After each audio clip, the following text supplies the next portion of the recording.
Galeano tiene una obra muy grande también hablando en su literatura sobre la patria de los pueblos originarios, ¿no? Tiene algunas cosas que por ahí no concuerdo, que muy brevemente y con todo respeto me voy a referir, pero acá en la imagen, si querés ponerla de nuevo, la imagen, ahí está, gracias chicos, que dice: en América todos tenemos algo de sangre originaria, algunos en las venas y otros en las manos. Mejor síntesis que eso, que uno lo puede recordar con una sonrisa, pero es muy, muy trágico. Y ahí hay una imagen de un soldado, firme agarrando su arma, y un nativo en el medio que no sabemos que está, por supuesto, armada esa imagen. Si está indicando algo o está haciendo alguna práctica de lucha. Pero bueno, hablaba, no quiero decir con quién, porque bueno, hay varias personas de mucho cariño con las que comparto opiniones y dicen, bueno, pero los originarios no vivían siempre en el mismo lugar, así que la tierra no era de ellos. Y claro, porque eran más vivos que nosotros, les digo. No se iban a quedar con la helada, ellos eran nómades porque iban mudándose según el factor climático, y así podían sembrar una temporada en un lugar y cuando venía la fresca helada, se trasladaban. Si nosotros recorremos esta gran extensión de tierra que nos quieren birlar a cada rato y en cada ocasión, y estamos muy amenazados en estos momentos, van a ver que hay lugares extensos de llanura, que hay momentos en los que no se puede estar, que la helada mata todo. Porque no es la naturaleza, siempre digo, es como una rotación, un curso. En esos tiempos podían estar grandes periodos de tiempo en un lugar, o sea que se afianzaban ahí, y hay muchos restos, hay muchísimas construcciones, pero después con la invasión del hombre occidental, que bueno, cada vez más cosas, y empezaron, bueno, con algunos descubrimientos muy buenos como la imprenta, pero después, bueno, le pusieron ya una tecnología donde implementaban en las fábricas mucho combustible. Entonces, bueno, ya se empezó a apestar todo el aire, y la naturaleza, bueno, se defiende como puede, y a veces, bueno, caen unas lluvias ácidas que no son naturales. Todo le echan la culpa a la naturaleza, a los pueblos originarios, todo. Bueno, la cuestión que hay una manga de sinvergüenzas que andan rondando y son los que alteran la naturaleza en realidad. Y bueno, en este sentido, lo que les contaba de Galeano, que les iba a comentar, es que por ahí habla mucho como que quisieron imponer otros dioses, contraponer el dios cristiano a los dioses naturales que tenían los pueblos originarios, que también había pueblos que tenían una vivencia, eran completamente sedentarios, como los incas, como los aztecas, como los mayas, que tenían construcciones impresionantes, que hacían también pirámides como hay en Egipto, con la diferencia que en Egipto son tumbas y acá eran templos, templos llenos de riqueza, porque ellos cuando sacaban algo de la tierra le rezaban y le pedían permiso a la tierra, los pueblos originarios me refiero, y después las llevaban a los templos y las compartían, pero no lo usaban como moneda de cambio.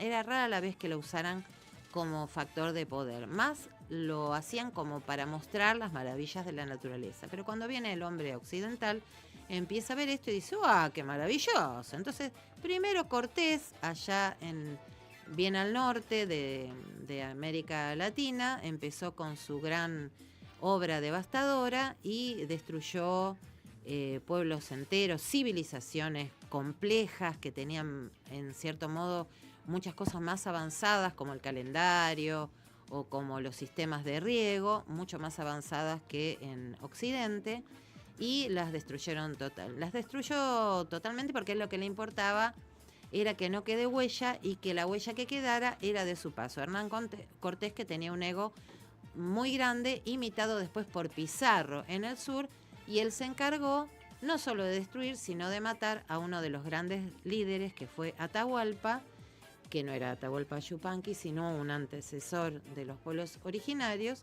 Y el tipo, este Pizarro, era un digamos, un semiesclavo en Europa, un hombre pobre que nunca había hecho nada en su vida, con decirles que criaba cerdos, cuidaba cerdos. Era tan inútil. Los chanchitos, bueno, se le escapaban los cerdos y en un momento que se le escaparon los chanchos, los patrones lo querían matar. Es así la cuestión.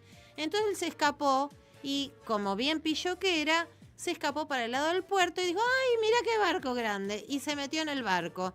Cuando llegó, que se abrojó a la expedición de ese momento, se empezaron a dividir porque claro, en Europa es todo más chico. Vieron que los distintos países están muy pegaditos, son más chicos. Acá son grandes extensiones de tierra, como dice un humorista del programa de los sábados a la mañana de una gran radio compañera.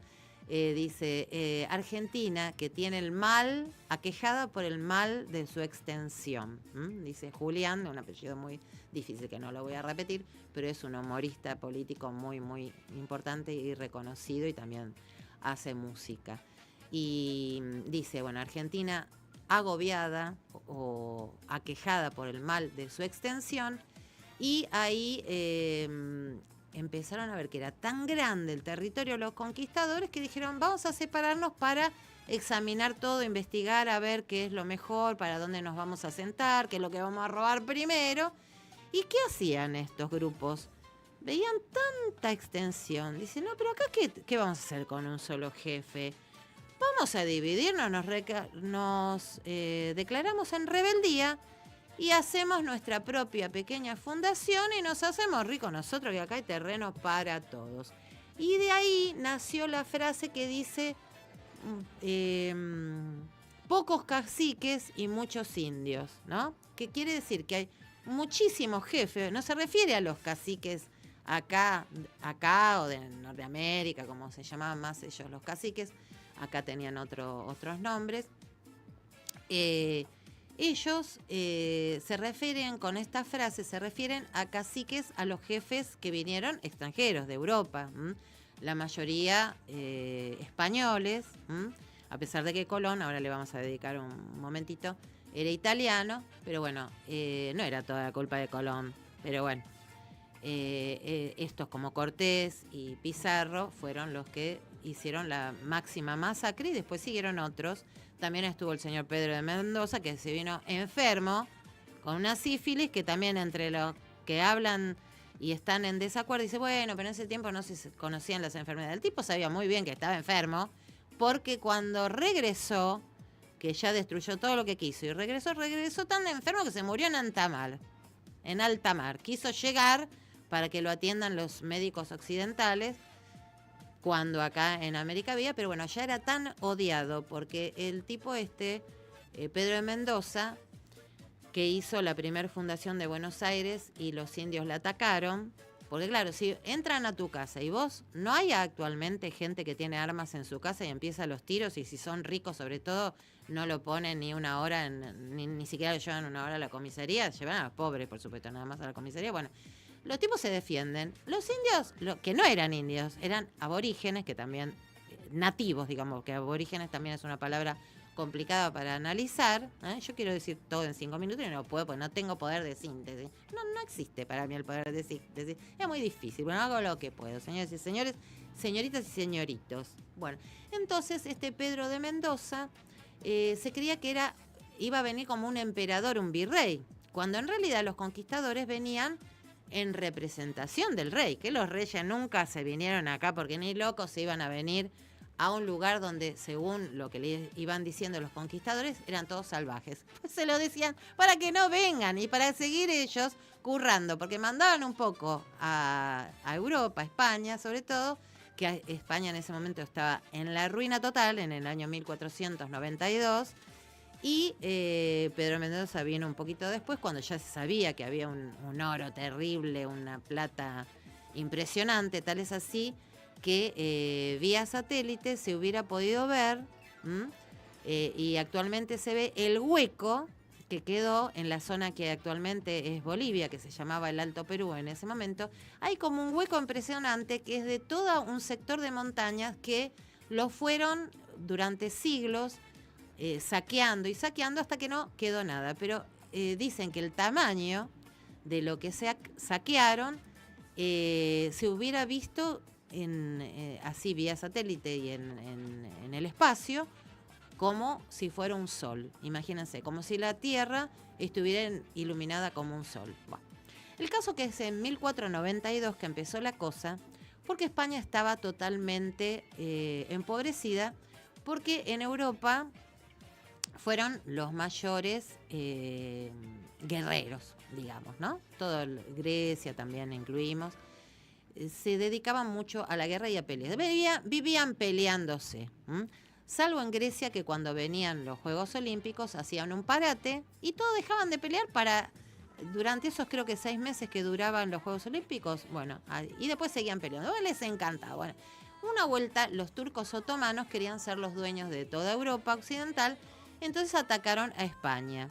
La bloquearon, le cortaron el paso, donde ellos iban en caravanas, los grandes vendedores que traían, sobre todo para los reyes, las comidas, los condimentos, la sal, porque no había todavía freezer, no existía heladera tampoco, y con la sal conservaban los alimentos y con la pimienta y el orégano, bueno, y otros condimentos que eran para darle sabor más que nada, y también conseguían muchas cosas para enriquecer, como piedras preciosas, también había un poco de oro, y siempre iban buscando a ver dónde se podían zanfarrañar, y se la traían todo para los reyes. Entonces ellos hacían sus capas con brillantes, con un montón de piedras preciosas y con oro en sus coronas preciosas, y al pueblo le tiraban así unas especias para que condimenten un poco de sal, que era tan cara la sal que se usaba como moneda. Hacían unos paquetitos chicos, según el tamaño del paquete era el valor de lo que se podía intercambiar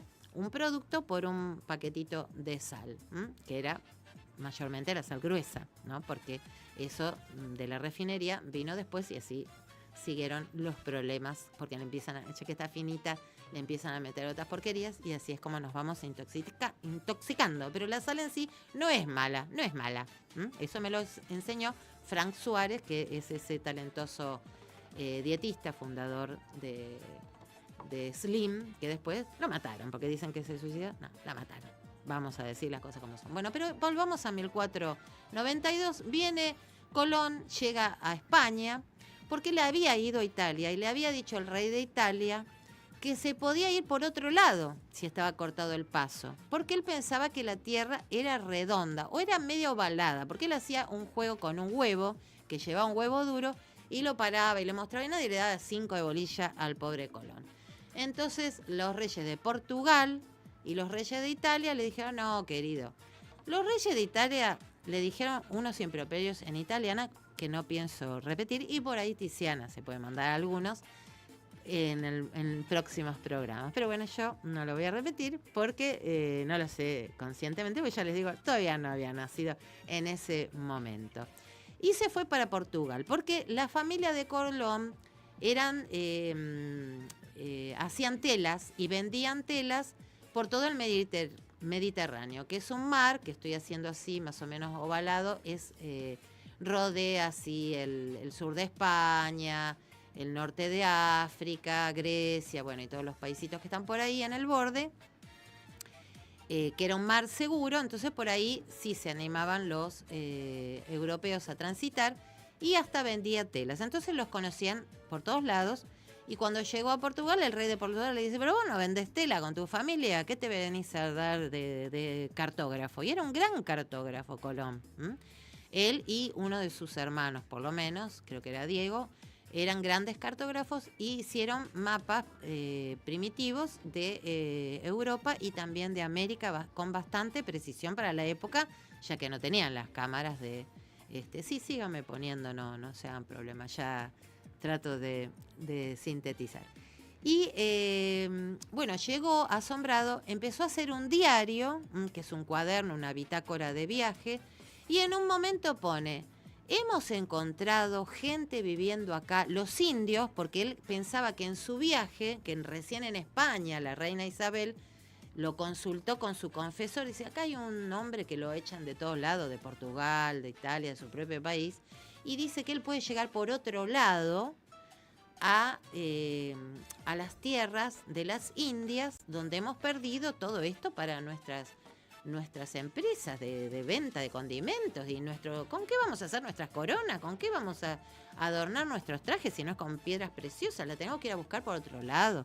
¿Qué le parece? Entonces, como los religiosos no estaban papando mosca, aparte de leer todo el día, investigar y hacer escritos y bueno, y basarse en las Sagradas Escrituras, que quiere decir la Biblia, ¿no? Por quien no lo sepa, investigaban y observaban el cielo. Entonces, los religiosos sabían que era muy posible esta idea de Colón. No se sabía si era exactamente redonda, si era ovalada.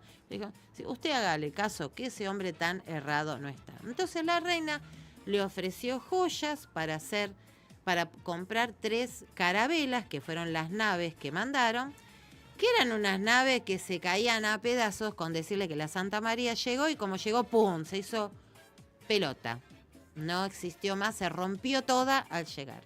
Y quedaron las otras 2, que eran la Niña y la Pinta. En una de esas 2 embarcaciones, Colón iba y venía llevando y trayendo las cosas que encontraba. Por ejemplo, el ananá, por ejemplo, la papa, la batata, la mandioca, el tomate. Cuando apareció con el tomate dijeron, ¡ay, este fruto es demoníaco! Porque era color rojo. En vez de usarlo como la pasión, dijeron, no, esto es color rojo, es del demonio. Hasta que después un cocinero, más adelante, se le ocurrió ponerlo en la pizza, que era de China. Tenían ese pan chatito, que como había poca posibilidad de conservarla, hacían un pan chato, porque los chinos, ¿qué son? Son genios. Lo quieren echar de acá de Argentina. No funciona, no es algo que no está funcionando.